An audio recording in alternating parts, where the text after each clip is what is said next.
thought you weren't coming. Well, this is Warrenography. I'm Warren, and a few weeks ago I was running around downtown Columbus with my Ronin and GH4, getting a lot of footage so I could practice tracking and doing some set extensions. And I had this shot, which you've seen from the intro. And then I was thinking, ooh, what's behind that door? Well, how do we do that?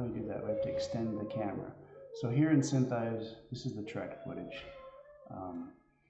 When you export to Blender, blah, blah, blah, you have to untick this camera background. That will give it automatically, when it opens in Blender, a camera screen, which is important. So let's get out of here and go to Blender. Okay, in here, let's see, we go to over here, this text editor. Open, where's that? I made a pack, which I'm uploaded, and so side door tutorial 2 pi. Click on that, open text. Don't even read it. Press play, go back over here, viewport. Me, I can't stand all the relationship lines, so I then hit 0. Bang! Oh, lovely. Oh, no, we gotta go on whatever that's called, I forgot. Okay, let's get the cube.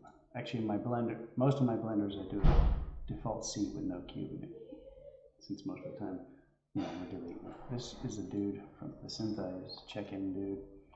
So that once you set up the size constraints, you can figure out how close you are to it. That's an average size adult male statue robot. Get rid of him. Boom. Now, I did this just to show you if you don't know how to use the camera tracking data. But either way, I've got another scene set up, so let me pause and get that open. Oh, here we go. Here's the setup file I put. It's got everything in it. Oh, we need to go on layout, so I've got a timeline. So here we go. So I've made some props. Boom. So here's a door. Oh, it opens when we want to go through. So, all right, here's your camera. Now, see, that's all the track data. Let's go in, say, to 250. Let's call it 250.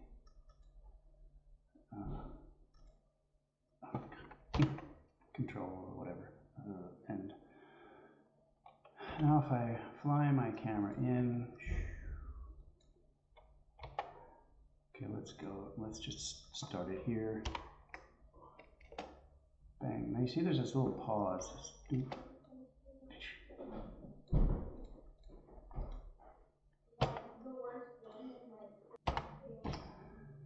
Family. I feel like I should like Porky Pig or Bugs Bunny. That's all, folks. This little circle down on the bottom. I may cover it up with something. So, you got this. So I delete one. Oh. Let's see, let me delete a couple of these. There's different ways of doing this.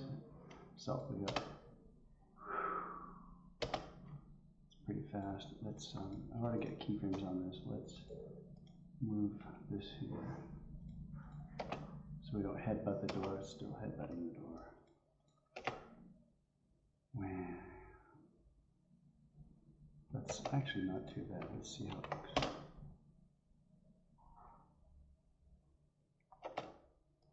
Okay, but there's a way of just making it a bit more nice.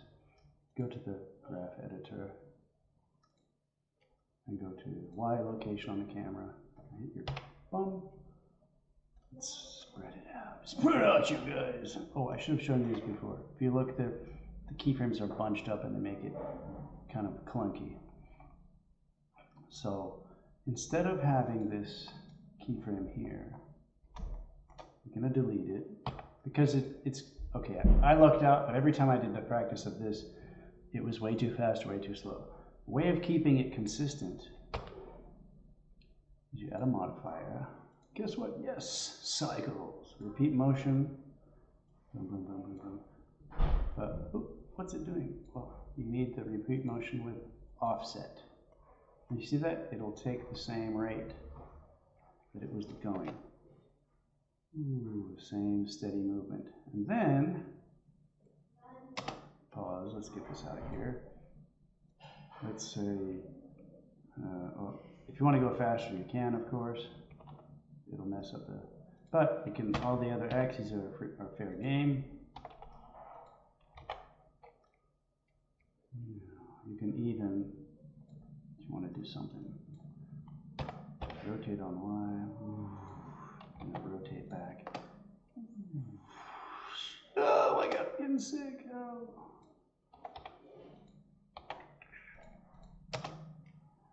And that's basically how I did it. Now, for the other, that full scene, of course, I extended it out and flew way, way out, left and right. You know, it all depends on what you build behind here.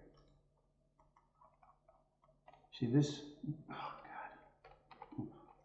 There we go. It's like a container. We've got a shipping container behind the door. Green door, what's that secret you're keeping? I should have put a piano where they play it hot, behind the green door. So, I'm gonna pause while I stop acting stupid. Well, we can dream, right? Okay, let's go back to 0. Home. Okay, so now when you want to, I've included this also in the file. This file has the props and the blocker. I called it a blocker. And if you put this hold out, go up here, click that hold out thingy, bang, oh, you have to turn it on. And then you go to here. Uh-oh. Okay, so we've assigned that as a hold out, which means it blocks. So, oh, it doesn't quite, does it? We're going to click this to grab that edge. Drag it that way a little bit. Ooh. Well, you'll have to do that. I've sent you not perfect file. That's okay. So if you render, you see that it's blocked out. Oh, but you don't want that in the background because you want to fix that in your, wherever you do your compositing. So you go to the camera, you go to the camera screen, you turn off render. See the camera, see it's like a big drive-in movie screen. I mean, what that lets you do is you choose the camera. And if you wanted, you could change the focal length. You can't go too small because you'll show the background is gone. You can zoom in. And it all works because the camera is tracked. See? Oh, what was it? Okay. Good old undo. Right, so you've got that. Now, I'm going to show you the other stuff that I put in there. Let's turn that off. This HQ. Boom. Now, some of there were textures and models and stuff that I paid for. Opening the doors. And so, to avoid copyright slander, I just didn't put it. But I modeled this, and it looks cool even by itself. You find a texture that matches. I mean, I almost left it. Here's the cylinder where I put that decal. But you can put, you know, other props on there. And you see down here, I have a holdout file. So if you edit, select all, click the holdout and assign, boom. And you've got that, you see. A lot of those things that came from Kit Bash. You know, this was a test to see how it would work. And I learned something else which very cool, which I'm going to show in another tutorial. So, why even bother? Well, ages ago, I read this book called Match Moving something or other by Tim Dauberts. He has a course on the Gnomons Workshop website. Anyway, I read something about how you could extend a matched camera move beyond the footage, and I was wondering, you know, even what would you do, how would you do it, why would you do it, and then by chance I filmed this, and then I was looking at it going, you know, thinking about set extension. I was like, hey, what about what's behind the door? And then I thought, hey, it's a chance to try that technique. And it didn't work at first, and it bummed me out for 2 weeks until I saw this tutorial, which I'm going to show you. And inside, there's something in After Effects which sort of like kicked loose the little nugget, made the penny drop, as my mother would say, and come in here and try it. So, but actually the real full extended technique is going to be in another coming up tutorial where it's very cool and fun.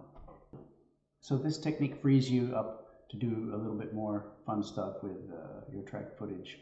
So that's that. I think that's about everything that you need to know. Like I said, I'm uploading on Gumroad a package with the track data, the startup file with the stuff. You can, of course, build your own things, try it out. I made a military scene, as you saw. I was thinking about also doing a nightclub, but you know, I guess one was enough. Let someone else do that. No, I'm still going to do it, but you know, because you could go downstairs. I mean, wouldn't that be cool? Or you know, who knows? There's an alternate universe inside the door, or you know, a scientific lab, or a sandwich place. So that's it. I got tons of this. I think I'm going to do a lot of this kind of thing and explanations. I love tracking. I'm not the kind of person who likes nitpicky, fiddly things, but the Syntheyes kicks butt. I did learn on Blender in 2014, and I forgot why I switched to Syntheyes. I haven't tried the Blender tracker in the system. I will soon, probably, but I've already got tons on my plate. But this is fun, and I wonder, like, why do I like tracking so much? And I think it's because, you know, when you find a solution, it's like you've understood the world. I think philosophically, it's like, here's the world in front of me. And when I get a good solve of tracking, I've understood the space in which I'm moving. Or, you know, it's just this kind of like something I didn't think I could do, and actually ended up able. I can do it. You can do it. It's very cool. I feel a little bit like a scientist, even though I'm so bad at math. You know, I couldn't math my way out of a wet paper bag. Anyway, so like and subscribe. It's free. I mean, come on.